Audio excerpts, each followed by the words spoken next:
Just feels right, you know? I haven't been on socials much. Well, I haven't been posting on socials much. Ever since I had my shoulder surgery, it's really just kind of been very slow and I felt pretty unmotivated the past couple weeks, really just to even do any content. I haven't really been able to shoot. I've really only been out of my sling for 2 weeks, I want to say. And even then, like my mobility is pretty low and it's pretty discouraging still. I know I made my last post about trusting the process and everything, but when you're in it, it is still like very hard to kind of get yourself out of it. And I am finally able to take photos again. I'm not back to 100% in terms of being able to take photos. My shoulder still gets very tired. And I think the surgery itself and the day-to-day tasks, everything that I have to do really takes more out of me than I really actually know, and it makes things harder. I mean, you look at me, I don't look like someone who had surgery or, only has a limited mobility of their arm, but it's definitely been a mental game. And even sitting down for this I had to like drag myself to do it. And that's never fun. And it's almost like you just don't want to do it, but you have to. You signed the contract, so to speak, with yourself of, I said I'm going to do this. And that's the discipline as opposed to the motivation. Because, like I said earlier, very unmotivated right now to do a lot of things, but I told myself that this is something that I was going to do. So I'm putting myself in the position to do it. And even coming up with an idea for this video was a little tough. And I know you're probably thinking, Dan, you've been sitting around doing nothing for like 6 weeks. How do you not have any ideas?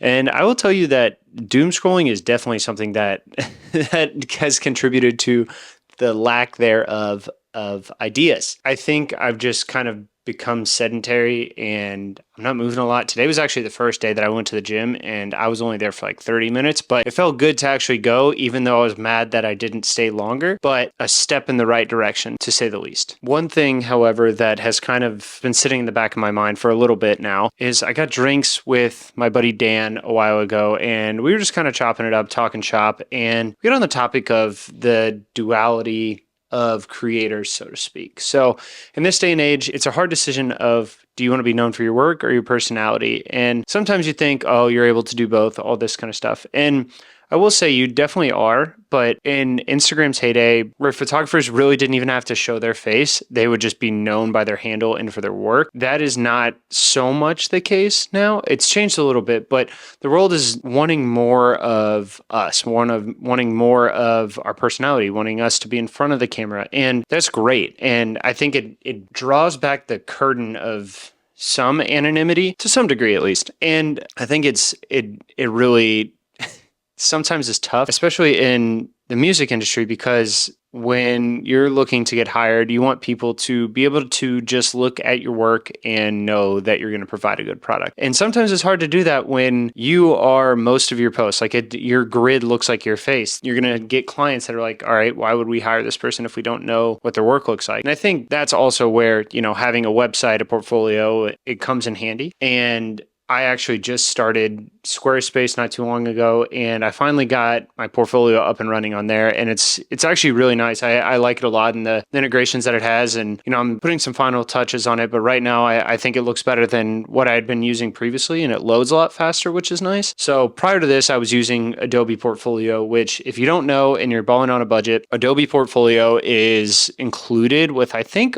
almost every membership that you get, if it's the photography package or the full package. I know they're included with those, but it is a free website hosting platform. But if you're just starting out and you're looking to have a portfolio, so you just have something that has all your work, definitely recommend Adobe Portfolio. If not, if you want to step it up, Squarespace, or I'm sure there's, Wix or a bunch of other places out there that you can put together really the portfolio that you're looking for. And right now, Squarespace is that for me. Now, the other side of that is really the personality side. And I think this is where YouTube is actually starting to make its way into a lot of creators' arsenals, just because it's separate from Instagram. And if you're looking for someone's photos or looking for someone's short form, you're going to look at their Instagram, their TikTok. Whereas YouTube, I think you can show a little bit deeper of your personality, if that makes sense, like another level of your personality where it's opening you up essentially to more people in a different way. And sometimes it can be a little mentally challenging where you want people to see your work and you want people to see you, and people are going to follow you for different reasons. So knowing that some people are going to follow you for the photos or the videos that you post, but some people are going to follow you for your personality, that's just something that you have to accept. And if you are wanting to separate that completely, you're going to want to have two separate pages. But in this day and age, it's almost,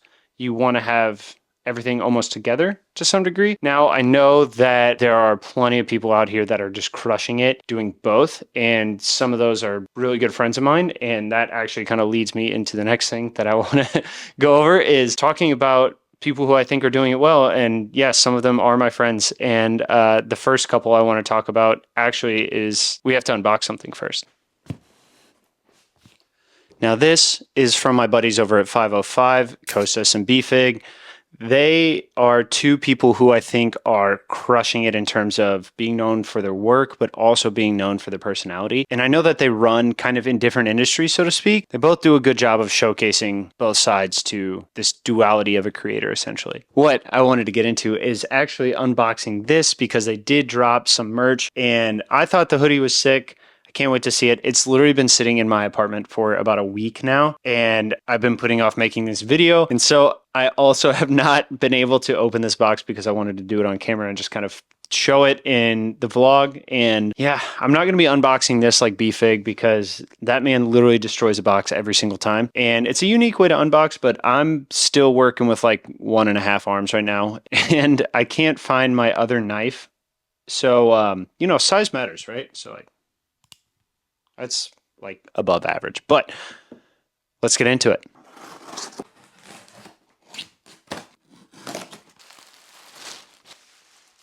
Now, I believe they called this the Support Your Local Creator drop, and I think it's pretty on par. Honestly, I think this is probably one of the cooler designs that I've seen for merch of creators. It kind of speaks for itself. You have this, the globe, it says, support your local creators. Yeah, this is pretty sick. 505, support your local creator. No, I don't take exposure as payment. No, I can't change the song. No, net 30 doesn't work for me. I mean, all true. So good job, boys. Now, another creator that I think is doing well at showing the work, but also showing behind the scenes of everything, is my buddy Scott. He's building a brand called Uphill Battle. And I actually had him on episode 5, I believe, of my podcast, The No Names Pod. And I think he's showing his ability to not only build a brand, but the work that he is putting into the creative side of the brand. And I truly love it. And I also love the designs that he's coming out with. So I've already had this hat. It's just their upside down logo.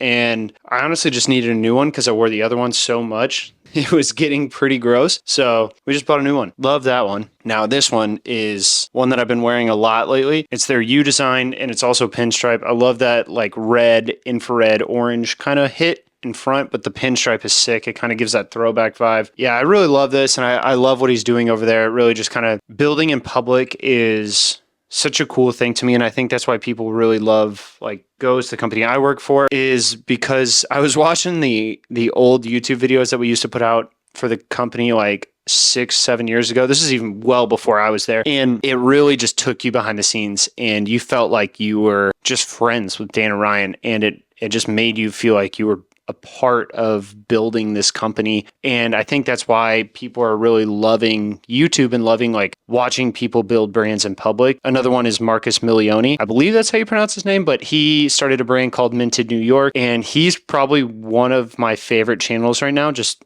I think his vlogs are done exceptionally well. He's showing you the behind the scenes of the brand, but he's also showing you his training, and it actually makes me want to go run. And I've got back issues, so like running has not been a thing for me in a long time. He has me want to go train for a marathon. Will I do it? I have no idea. But that's what I'm getting at is people like this, they make you want to be a part of something bigger, and they make you want to do things. Make you want to do things that that you wouldn't necessarily just do on your own motivation necessarily, if that makes sense. And there's a few more things that are kind of new to me. Finally upgraded to the iPhone 15 Pro Max. If you follow Johnny Hawksettler, Mr. J Hawk, you will recognize that case. He's let me look at a few just to see what I like. He just kind of had this one laying around. It's that old Mac, that Macintosh feel, and I think it's pretty sweet. There's a black one that I might get, but yeah, we're gonna test out the log footage on the Pro Max just to kind of see it. I'm really haven't dove into like any of the camera settings or anything like that. I just got it this week, so very excited to have that. My other one was a 13 Pro, and it was jam-packed full. I had no memory, and I could barely take pictures half the time. So we're getting there, finally upgrading some things. And last but not least is one other thing that I've been waiting to unbox for a minute is from a brand called Salty Dagger. They're a jewelry company based out of Australia. The more I dove into this brand, the more I really realized that I have a lot in common, so to speak, with Harley, the founder. He is basically just this huge positive light. He wants people to tell their stories and tell them raw. And I was actually fortunate enough to hop on a call with him. And he actually found my page just from commenting on their posts. And he thought my stuff was really good. And he reached out to me, and I told him how much like I actually enjoy the brand and how much I enjoy kind of like all the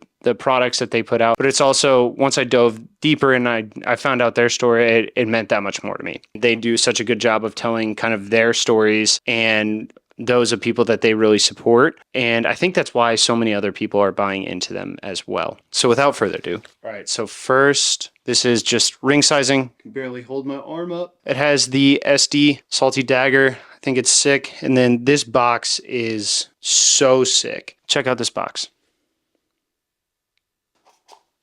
All right, so we got a couple cards in here. Comes in this sick little pouch, as you can see. And then I went with the back in the day ring. I honestly just thought it was a really cool design. It's this little penguin with a surfboard on his head. And I think it's just sick. It has Salty Dagger on the inside.